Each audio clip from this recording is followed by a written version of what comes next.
മതി, അത് മതിയടോ. ഏതൊരു ഈർക്കിലി പാർട്ടിയുടെ പിൻബലമുണ്ടവന്, അതിന്റെ തണ്ട. അതെ. ആ പിന്നെ ഞാനേ അങ്ങോട്ട് വിളിക്കാം. ഓക്കെ. സ്ഥലം SI ചാക്കോച്ചിനോട് ഞാൻ എല്ലാ കാര്യങ്ങളും പറഞ്ഞിട്ടുണ്ട്.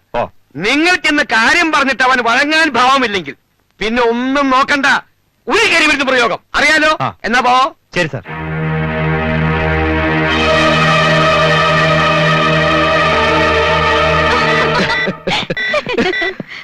എന്താ പ്രശ്നം? ഒന്നുമില്ല മോനെ, ഒരു ചോട്ടാ പ്രശ്നം. നമ്മൾ ഇന്ദിരാനഗറിൽ ഒരു ഫ്ലാറ്റ് പണിയാൻ പരിപാടിയിട്ടില്ലേ? ഇപ്പൊ അങ്ങോട്ടുള്ള വഴി നമ്മൾ തന്നെ കണ്ടുപിടിക്കണം. അതിനുള്ള എല്ലാ കാര്യങ്ങളും ചെയ്ത് കാര്യം ക്ലിയർ ആയെന്ന് വന്ന് നിൽക്കുമ്പോഴാണ് താണ്ടു വരുന്നൊരു കുരിശ്. ഒരു കഴിവരുടെ മോൻ പലവട്ടം പറഞ്ഞു നോക്കി, അവൻ അടക്കുന്ന ലക്ഷണമില്ല. എന്നാ പിന്നെ ഏൽപ്പിക്കേണ്ടവരെ ഏൽപ്പിക്കാമെന്ന് വെച്ചു, അത്ര തന്നെ. ഡാഡി അജയ്നോട് എന്തോ കാര്യം പറയണമെന്ന് പറഞ്ഞല്ലോ.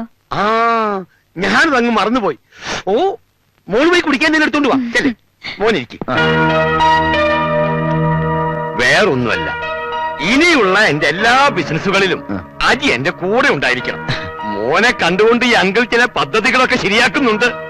എല്ലാ അങ്കിളുടെ ഇഷ്ടം പോലെ. Very good. നിന്നെ മരുമകനായി കിട്ടിയത് എന്റെ ഭാഗ്യം. എന്റെ മോള് കണ്ടെത്തിയ മുത്തല്ലേ, മോശാവില്ല. പിന്നൊരു കാര്യം, നിനക്ക് എന്താവശ്യം വന്നാലും ഒരു അച്ഛനോടെന്ന പോലെ എന്നോട് പറയാം. നിന്നെ മരുമകനായിട്ടല്ല, മകനായിട്ടാ ഞാൻ കാണുന്നേ. എല്ലാം എനിക്കറിയാം. അങ്ങനെ നമുക്ക് ഒരുമിച്ച് നിന്നൊരു കളി കളിക്കാം. ഇങ്ങോട്ടിരിക്കും മോളെ.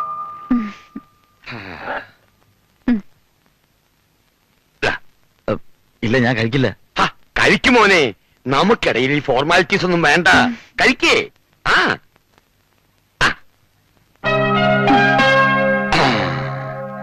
അപ്പൊ ഇതാർക്കാ? അത് കൊള്ളാം. നിങ്ങൾ കമ്പനി വിടുമ്പോ ഞാൻ ചുമ്മാ ഇരിക്കണോ? കേട്ടോ അജി, കൊച്ചുനാള് മുതലേ ഇവിടെ ഒരു കുസൃതിയാ.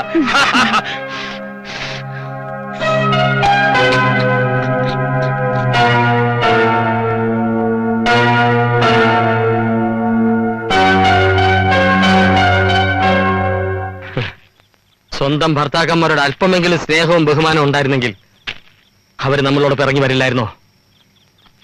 ഈ പെണ്ണുങ്ങൾക്കെല്ലാം കരിങ്കല്ലിന്റെ ഹൃദയമാണെന്ന് പറയുന്നത് വെറുതെ അല്ല. നാണം കിടത്തി കല്യാണപ്പന്തലിൽ നിന്ന് ഇറക്കി വിട്ട അവസ്ഥയിലായി പോയില്ലേ നമ്മള്? എന്നിട്ട് അവളന്മാർക്ക് അവിടെ നിൽക്കാൻ ഇങ്ങനെ മനസ്സ് വന്നു ഞാൻ ആലോചിച്ചു. മനസ്സ് വരും, കാരണം അവരുടെ ഉള്ളിന്റെ ഉള്ളില് നമ്മൾ ഇപ്പോഴും അവരുടെ താഴെയാ. വിദ്യാഭ്യാസവും ജോലിയൊന്നുമല്ല, പണം. പണമാണ് ഇന്നത്തെ കാലത്ത് ഏറ്റവും വലുത്. എന്നാലും എന്റെ കണ്ണിലെ കൃഷ്ണമണി പോലെയാണ് ഞാൻ അവളെ നോക്കിയത്. അപ്പൊ ഞാനോ? ജയപ്രഭയ്ക്ക് ഒന്നിനും ഒരു കുറവ് ഞാനും വരുത്തിയിട്ടില്ല. ഇനി അതൊക്കെ പറഞ്ഞ് നിലവിളിച്ചോണ്ടിരുന്നിട്ട് ഒരു കാര്യമില്ല. നമുക്ക് നമ്മുടെ കാര്യം, അവർക്ക് അവരുടെ കാര്യം. നമ്മൾ എത്ര ആരാ മനസ്സിലായില്ല? വേണ്ട, അവിടെ തന്നെ നിന്നാ മതി.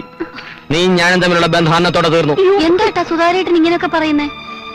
ചേട്ടാ വന്നേ. വേണ്ട, ഇനി അവരവരുടെ വീടുകൾ കഴിഞ്ഞാൽ മതി. സുധാകരേട്ടൻ പറഞ്ഞത് ഞങ്ങളുടെ 3 പേരുടെ തീരുമാനമാണ്. ഓഹോ, അപ്പൊ 3 പേരും കൂടെ ചേർന്നുള്ള ഒത്തുകളിയാണല്ലേ? അങ്ങനെ കരുതിയാലും വിരോധമൊന്നുമില്ല. ന്യായമായിട്ടുള്ള കാര്യങ്ങൾക്ക് ഞങ്ങൾ ഒറ്റക്കെട്ടാണ്. ഞങ്ങളെ സ്നേഹിക്കുകയും അനുസരിക്കുകയും ചെയ്യാത്ത ഭാര്യമാരുടെ കൂടെ ജീവിക്കാൻ ഞങ്ങൾക്ക് താല്പര്യമില്ല. ഞങ്ങൾ എന്ത് തെറ്റാണ് ചെയ്തെന്ന് അറിഞ്ഞാൽ കൊള്ളാം. അതെ. അയ്യോ, നിങ്ങൾ ആരും ഒരു തെറ്റും ചെയ്തിട്ടില്ലേ? തെറ്റ് ചെയ്തവര് ഞങ്ങളാ.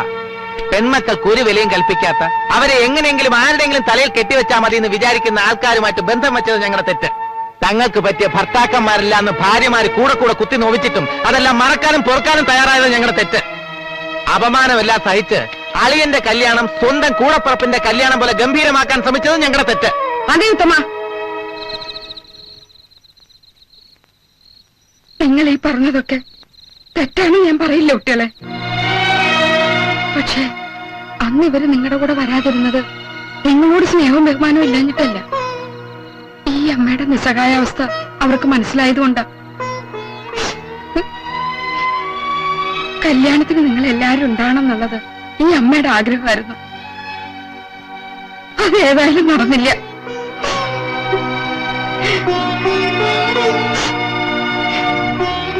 മക്കളും മരുമക്കളും എന്നുള്ള വ്യത്യാസം എനിക്കില്ല. നിങ്ങൾ എല്ലാവരും എന്റെ മക്കൾ തന്നെയാണ്.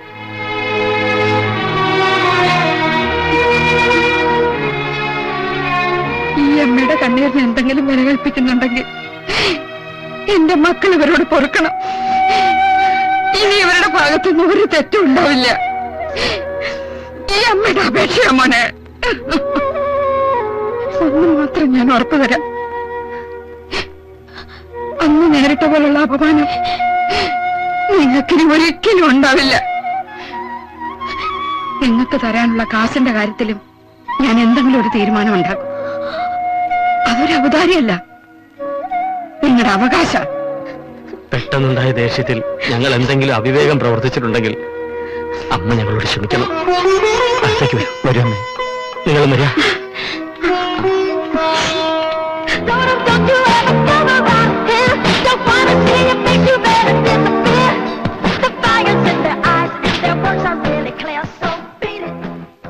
ഡാഡി പറഞ്ഞത് കേട്ടല്ലോ, എല്ലാ ചുമതലകളും അജയേട്ടനെ ഏൽപ്പിച്ചിരിക്കുകയാണെന്ന്. മാത്രമല്ല ഡാഡി എല്ലാ സ്വത്തുക്കളും നമ്മുടെ പേരിൽ എഴുതി വെക്കാൻ പോവാ. അതുകൊണ്ട് അജയേട്ടനോട് ഒരു കാര്യം പറയാൻ എന്നെ ഏൽപ്പിച്ചിരിക്കുക. എന്ത് കാര്യം? പറയട്ടെ, ദേഷ്യപ്പെടില്ലല്ലോ? ഇല്ല, പറഞ്ഞോ. ആ ഫ്ലാറ്റിന്റെ പണിയൊന്നും തീർന്നു കിട്ടാത്ത ടെൻഷനാ ഡാഡി ഇപ്പോ. അതെന്താ തീരാത്തത്? എങ്ങനെ തീരാനാ? അതിനിടയിൽ ഡാഡി എന്റെ പേരിൽ ഒരു എസ്റ്റേറ്റ് വാങ്ങിച്ചു. അതുകൊണ്ടാ ഇത്ര പെട്ടെന്ന് ഫിനാൻഷ്യൽ ടൈറ്റ് വന്നത്. പാവം ഡാഡി ലോണിന് വേണ്ടി ഓടി നടക്കുക. ബാങ്കുകാർക്ക് എസ്റ്റേറ്റിന്റെ ഡോക്യുമെന്റ് മാത്രം പോരാത്ര. അതിനിപ്പോ എന്താ ചെയ്യാ? അജയേട്ടൻ വിചാരിച്ചാലും ചില കാര്യങ്ങളൊക്കെ നടക്കും. ഞാൻ വിചാരിച്ചല്ലോ. എങ്ങനെ? അതൊക്കെ ഉണ്ട്, പറയാം. നീ ആ ലൈറ്റ് അണക്കി, സമയങ്ങളാണ്.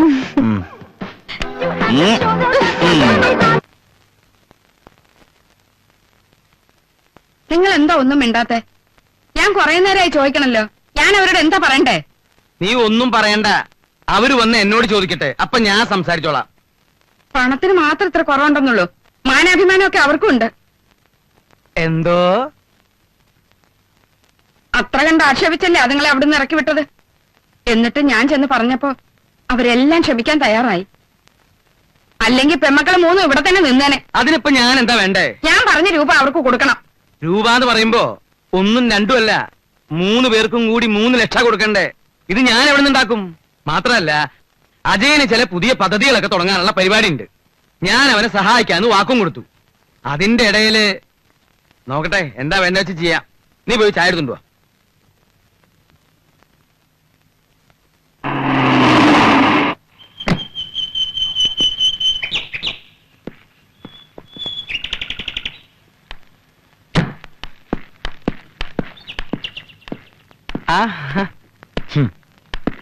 പോയ കാര്യം എന്തായി മോനെ? എല്ലാം ശരിയായി വന്നതാച്ചാ, പക്ഷെ ചെറിയൊരു പ്രശ്നം. ലോൺ പാസ്സാവണമെങ്കിൽ എന്റെ ഫിനാൻഷ്യൽ ബാക്ക്ഗ്രൗണ്ടിനെ പറ്റി ബാങ്കിന് ബോധ്യമാണോ? അത്രേ, ഒരു വിശ്വാസത്തിന് വേണ്ടി മാത്രം. അതെ, ബാക്കിയൊക്കെ ഡാഡി ശരിയാക്കിക്കോളും. അതിന് ഞാനിപ്പോ എന്താ വേണ്ടേ? നമ്മുടെ ഈ പ്രോപ്പർട്ടി എന്റെ പേരിലാണെന്ന് അവരെ കാണിക്കണം. അതിനെന്താ ബുദ്ധിമുട്ട്? നീ പോയി കടലാസും കാര്യങ്ങളൊക്കെ എടുത്തിട്ട് വാ. എവിടെയാ വേണ്ടേന്ന് വെച്ചാൽ ഞാൻ ഒപ്പിടാം. എല്ലാം ഞാൻ കൊണ്ടുവന്നിട്ടുണ്ട്. എന്നെടുക്കടാ.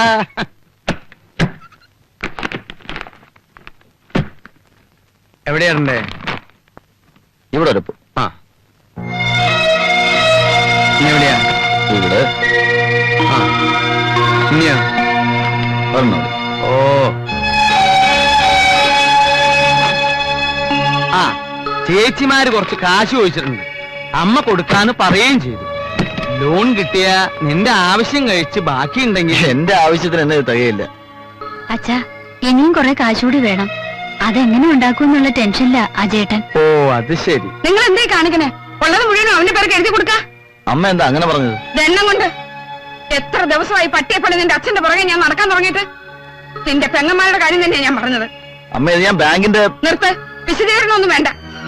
ദേ, അവസാനം വാവിട്ടൊന്ന് കരയാൻ പെൺകുട്ടികളെ ഉണ്ടാവൂ. ആമക്കളെ വളർത്തുന്നൊക്കെ കണക്കാം. പുതിയ സ്വങ്ങൾ കിട്ടുമ്പോ തലയൊക്കെ മറക്കും. അമ്മേ, ഓ, ഭാര്യയുടെ മുമ്പിൽ വെച്ചൊന്ന് വഴക്ക് പറഞ്ഞപ്പോ നിനക്ക് സഹിക്കുന്നില്ല അല്ലേ? അതുപോലെ നിന്റെ ചേച്ചിമാർ അവരുടെ ഭർത്താക്കന്മാരുടെ മുമ്പിൽ ചെറുതാവുന്നത് കാണാൻ എനിക്ക് കൊണ്ടിടാ വിഷമം. നീ ഇനി ഓരോന്ന് പറഞ്ഞ് അവനെ വിഷമിപ്പിക്കണ്ട. നിങ്ങൾക്ക് എപ്പോഴും അവനെ കുറിച്ച് മാത്രമേ ചിന്തയുള്ളൂ. അതുങ്ങൾ നമ്മുടെ മക്കൾ തന്നെയല്ലേ? അവര് കരയുന്ന കണ്ടാലും നമുക്ക് വേദനിക്കില്ലേ? ഇല്ല, നിങ്ങൾക്ക് വേദനിക്കില്ല.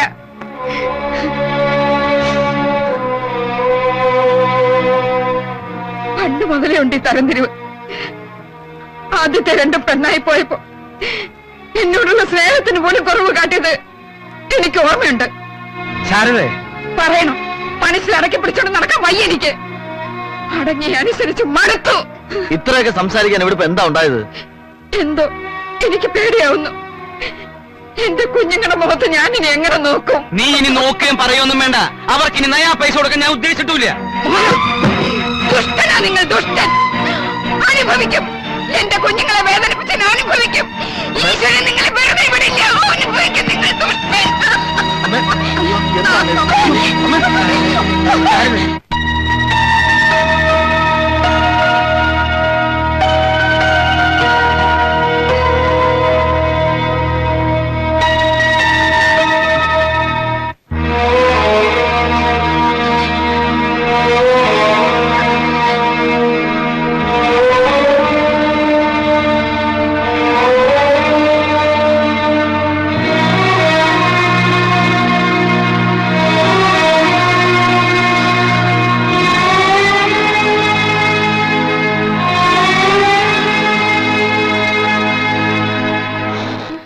എങ്ങനെയുണ്ട് ഡോക്ടർ? ഞാൻ പരമാവധി ശ്രമിച്ചു നോക്കി, പക്ഷേ അറിയിക്കാവുന്നവരൊക്കെ അറിയിച്ചോളൂ.